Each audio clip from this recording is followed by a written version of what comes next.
Assalamualaikum warahmatullahi wabarakatuh. Perkenalkan, kami dari kelompok 5. Sebelumnya kami akan memperkenalkan diri. Perkenalkan, nama saya Amara. Nama saya Wildan. Nama saya Aska. Nama saya Cakra. Nama saya Zaki. Di sini kami akan menjelaskan tentang argumen, validitas argumen, dan inferensi.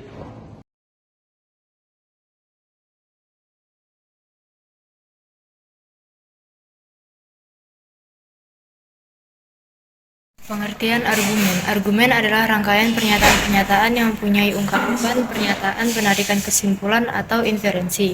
Argumen terdiri dari pernyataan yang terdiri atas dua kelompok, yaitu kelompok pernyataan sebelum kata jadi yang disebut premis atau hipotesa, dan pernyataan setelah kata jadi yang disebut konklusi atau kesimpulan.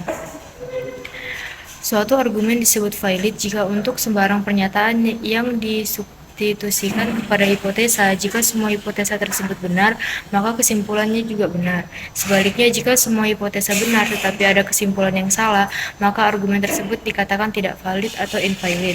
Untuk menunjukkan apakah suatu argumen valid atau tidak, langkah pertama yang harus dilakukan adalah menuliskan argumen tersebut dalam bentuk simbol-simbol. Contoh yang pertama, semua bilangan genap habis dibagi 2, itu premis. 10 adalah bilangan genap, itu juga premis. Jadi 10 habis dibagi 2 itu konklusi. Untuk contoh yang kedua, Ani ada di Bandung atau Tasikmalaya. Ani tidak ada di Bandung, jadi Ani ada di Tasikmalaya. Misal, P. Ani ada di Bandung, Q. Ani ada di Tasikmalaya.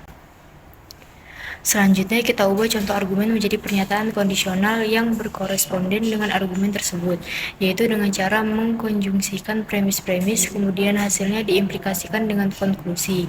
Jadi argumen contoh tersebut mempunyai pernyataan kondisional yang berkoresponden. Pernyataan kondisional yang berkoresponden tersebut kemudian dibuat tabel kebenaran. Jika tabel kebenaran yang dihasilkan berupa tautologi, maka argumen tersebut valid. Jika bukan, maka argumen tersebut tidak valid.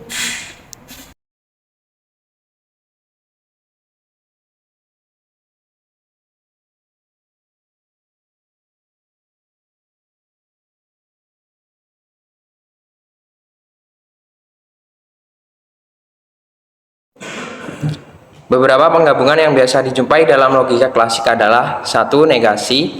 Negasi A sama dengan B, artinya B sama dengan 1. A sehingga A dan B mempunyai nilai kebenaran yang berlawanan, yaitu B sama dengan 1 jika A sama dengan 0 dan B sama dengan 0 jika A sama dengan 1. Lalu konjungsi.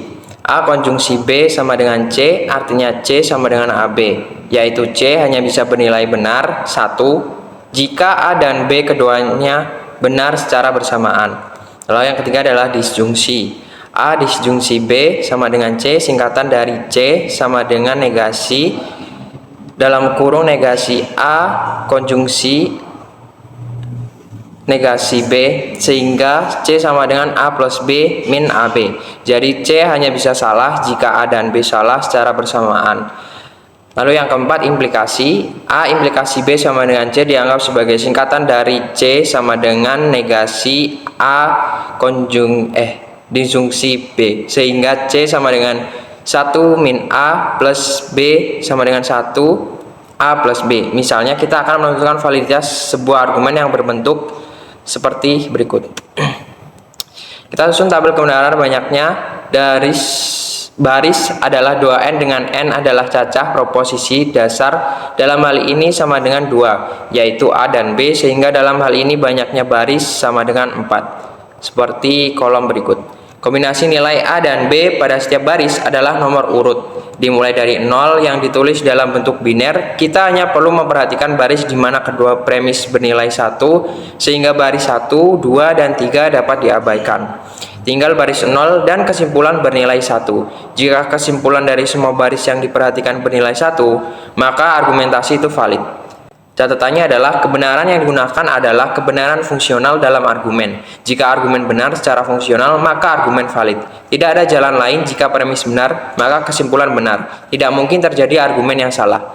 Validitas sebuah argumen deduktif tergantung pada bentuk form argumen. Disinilah kaitannya dengan logika formal. Dalam logika formal yang dianalisis adalah format dari argumen untuk menentukan validitas. Selanjutnya inferensi. Pengertian inferensi. Inferensi merupakan sebuah proses mendapatkan kesimpulan berdasarkan apa yang sudah diketahui atau asumsikan. Pernyataan yang diberikan sebagai bukti atau yang diduga mengarah pada kesimpulan dikenal sebagai premis. Adapun jenis-jenis inferensi yaitu inferensi deduktif, induktif, dan abduktif. Jika dilihat dari berdasarkan jumlah premisnya, inferensi pada dasarnya ada dua, yaitu yang pertama ada inferensi langsung. Nah, yaitu proses meneruskan dari satu premis ke kesimpulan secara langsung. Ini adalah penalaran tanpa perantara. Istilah tengah atau proposisi kedua. Dari satu proposisi ke proposisi lain yang harus mengikuti. Adapun contohnya, yang pertama, apa yang saya sampaikan bukannya tidak beralasan. Kalimat di atas sebenarnya ingin menekankan pernyataan bahwa apa yang saya sampaikan adalah beralasan. Lalu yang contoh kedua, semua mahasiswa terdidik. Kalimat di atas dapat dinyatakan dengan kalimat sebagian yang terdidik adalah mahasiswa. Lalu ada jenis inferensi mediasi. Inferensi mediasi merupakan proses membuat kesimpulan dari dua atau lebih premis yang saling terkait secara logis. Ini adalah penalaran yang melibatkan perantara istilah tengah atau proposisi kedua yang menjamin penarikan kebenaran baru. Nah, contohnya yang pertama, seorang mengadopsi anak anjing dari penampungan dan anak anjing tersebut tampak gugup dan takut. Dia bersembunyi dari suara keras dan memiliki beberapa bekas luka yang terlihat. Nah, dari premis tersebut dapat disimpulkan bahwa anjing tersebut dianiaya oleh mantan pemiliknya.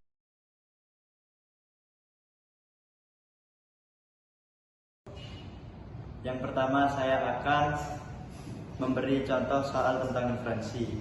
Nomor 1, Norman melihat remah-remah kue di lantai dan coklat di sekitar mulut putranya.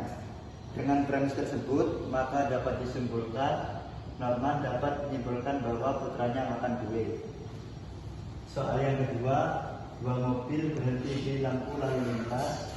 Mobil di belakang yang pertama membunyikan klakson dan melambai. Dengan premis tersebut, maka dapat disimpulkan kita dapat menyimpulkan bahwa orang tersebut ingin mobil lainnya bergerak. Lalu soal yang ketiga adalah tentang validitas argumen. Soalnya adalah perhatikan argumen berikut. Premis 1, semua mamalia adalah hewan. Premis 2, semua anjing adalah hewan. Pertanyaannya, apakah argumen di atas valid? Jawabannya, iya. Argumen di atas adalah argumen yang valid. Alasannya, karena agar suatu argumen deduktif dinyatakan valid, maka kesimpulannya harus mengikuti dan pasti benar jika premisnya benar. Artinya, tidak mungkin premis-premisnya benar, tetapi kesimpulannya salah. Dalam argumen di atas, premis 1, semua mamalia adalah hewan. Premis 2, menyatakan semua anjing adalah mamalia. Kedua premis ini, jika dianggap benar, maka mengikuti premis-premis tersebut. Pastilah semua anjing adalah hewan. Kesimpulannya juga benar. Dengan demikian, argumen tersebut telah memenuhi syarat kevalitan argumen deduktif, yaitu kesimpulannya pasti benar jika premis-premisnya benar, sehingga argumen tersebut dinyatakan valid. Lanjut soal yang keempat, yaitu tentang materi argumen. Di sini ada pernyataan jika P maka Q. P adalah benar, oleh karena itu Q adalah benar. Pertanyaannya, apakah langkah-langkah tersebut merupakan argumen logis yang valid? Berikan penjelasan mengapa iya atau mengapa tidak. Jawabannya adalah ya, langkah-langkah tersebut merupakan argumen logis yang valid dalam konteks logika proposisi. Pernyataan tersebut mengikuti pola dasar dari modus ponens atau aturan penalaran yang sering digunakan dalam logika proposisi. Modus ponens menyatakan bahwa jika kita memiliki pernyataan jika P maka Q dan pernyataan P adalah benar, maka kita dapat menyimpulkan bahwa Q adalah benar. Dalam kasus ini, pernyataan jika P maka Q adalah prekondisi atau hipotesis. Pernyataan P adalah benar adalah informasi yang memberikan kepastian bahwa prekondisi terpenuhi atau hipotesis terpenuhi. Oleh karena itu, kita dapat menyimpulkan bahwa I adalah benar. Jadi, langkah-langkah tersebut sesuai dengan prinsip dasar modus ponens, membuatnya menjadi argumen logis yang valid. Sekian dari kelompok kami, kurang lebihnya mohon maaf. Wassalamualaikum